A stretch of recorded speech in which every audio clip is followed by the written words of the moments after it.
Congress ST cell తరఫున గిరిజన సోదరులకు మీ ద్వారా విన్నవించడం ఏంటంటే ఎల్హెచ్పిఎస్ స్థాపన దినోత్సవం సందర్భంగా జూలై 1న రవీంద్ర భారతిలో కార్యక్రమం నిర్వహించడం జరుగుతుంది. అది జాతీయ గిరిజన సమ్మేళనంగా చేయడం జరుగుతుంది. దానికి ముఖ్య అతిథిగా ముఖ్యమంత్రి రేవంత్ రెడ్డి గారు, బట్టి విక్రమార్క గారు, ఉప ముఖ్యమంత్రి వర్యులు, మంత్రివర్యులు జూపల్లి కృష్ణారావు గారు ముఖ్య అతిథులుగా హాజరవుతారు. ఈ కార్యక్రమానికి దాదాపుగా 20 రాష్ట్రాల నుంచి గిరిజన మేధావులు, గిరిజన నాయకులు హాజరవుతూ ఉన్నారు. నేను కోరేది మీ ద్వారా ఏంటంటే మహబూబ్నగర్ ఉమ్మడి జిల్లా నుంచి సర్పంచులు, మాజీ సర్పంచులు, ఉప సర్పంచులు, వార్డు మెంబర్లు, ఎంపీటీసీలు, ఎంపీపీలు, జడ్పీటీసీలు, కౌన్సిలర్లు, ముఖ్య నాయకులందరూ జూలై 1వ తారీఖున రవీంద్ర భారతిలో జరగబోయే ఈ సమ్మేళనానికి హాజరు కావాలని కోరుతున్నాము. దీని యొక్క ముఖ్య ఉద్దేశం ఏంటంటే మా యొక్క జాతి లంబాడి జాతికి దాదాపుగా ఈ దేశంలో 18 కోట్ల జనాభా మాట్లాడుతూ ఉన్నటువంటి భాష లంబాడి భాష. ఈ భాషని రాజ్యాంగంలో 8th షెడ్యూల్లో చేర్చాలని మా యొక్క డిమాండ్. దీనికి మన రాష్ట్రం నుంచి మొట్టమొదటి ఇంతకుముందు కర్ణాటక రాష్ట్రంలో అసెంబ్లీ తీర్మానం చేయడం జరిగింది. మన రాష్ట్రం నుంచి మీ ద్వారా ఈ ప్రభుత్వానికి రేవంత్ రెడ్డి గారిని విజ్ఞప్తి చేయడం ఏంటంటే మరి ఈ విషయాన్ని అసెంబ్లీలో తీర్మానం చేసి కేంద్రానికి పంపించవలసిందిగా కోరుతూ గిరిజన సోదరులందరూ ఈ సమ్మేళనానికి హాజరు కావాలని. ఇంతకుముందు మా సోదరుడు గిరిజన సోదరుడు అన్నట్లు అతని ఈ యాదయ్య అనే వ్యక్తి మరి అక్కడున్న ఒక పోలీస్ స్టేషన్లోనే 2 అబ్బాయిలు ఆ తాండకు చెందిన వ్యక్తులు పిల్లలు చనిపోతే అక్కడున్న కౌన్సిలర్ భర్తని పోలీస్ స్టేషన్లోనే పోలీసుల ముందే చెంప మీద కొట్టడం జరిగింది. అప్పుడు కూడా అప్పుడున్న ప్రభుత్వము వారికి అండగా నిలబడింది.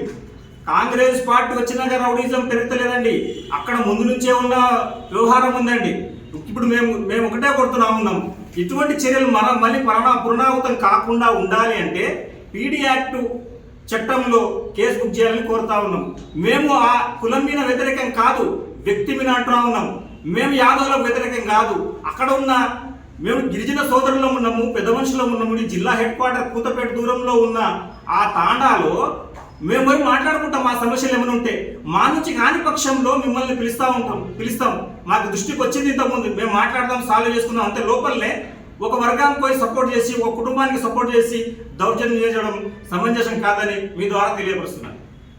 వార్డు నెంబర్ 17లో ఒక 2 కుటుంబాల మధ్యలో జరిగినటువంటి సంఘటనను దృష్టిలో పెట్టుకొని అక్కడున్న నాయకులు అనుకోండి, పెద్ద మనుషులు అనుకోండి, పంచాయతీకి పిలిస్తే పంచాయతీ చేసి మాట్లాడి సంజాయించి రావాల్సింది. కానీ ఒక్క వర్గం దిక్కు, ఒక వ్యక్తి దిక్కు పోయి దౌర్జన్యంగా కొట్టడం అనేది ఇది చట్ట వ్యతిరేక చర్య. ఇంకోటి పెద్ద మనుషులు గిరిజన మన యాదవ సోదరులు మాట్లాడుతూ ఉన్నారు, SC ST యాక్ట్ చట్టం పెట్టిరు అనేది. వాస్తవంగా తాండాలలో పోయి తాండా వాళ్ళకు శాస్త్ర చేస్తున్నట్టు భూముల్లో మీరు దౌర్జన్యం చేసి SC ST యాక్ట్ పెట్టకుంటే ఇట్లా ఏం పెడతారండి? మీరే చెప్తారు కదా. పంచాయతీ ఎవరిది? లంబడోళ్ళ పంచాయతీ. యాదవులు పెద్ద మనిషికి పిలిచింది అనుకుందాం, సంజాయించి మాట్లాడి రావాలి. కానీ మీరే పోయి కొట్టి వాళ్ళ మీద మిరపపొడితోన కత్తులతో కొట్టి ఇవన్నీ చేయడం అనేది ఎంతవరకు సమంజసం? యాదవ సోదరులకు మేము ఒకటే విజ్ఞప్తి చేస్తున్నాం. వాళ్ళు మాకు అన్న లాంటి వాళ్ళు, తమ్ముడు లాంటి వాళ్ళు.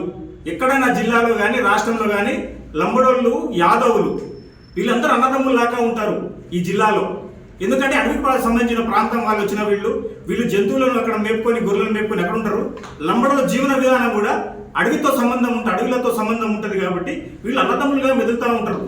కానీ మీరు పోయి కక్ష కట్టించి ఏదో పార్టీ వేరే పెట్టుకొని కాంగ్రెస్ ప్రభుత్వం వస్తేనే దౌర్జన్యం దిగుతున్నారనేది మాట్లాడడం ఇది సమంజసం కాదని మీ ద్వారా తెలియపరుస్తున్నారు.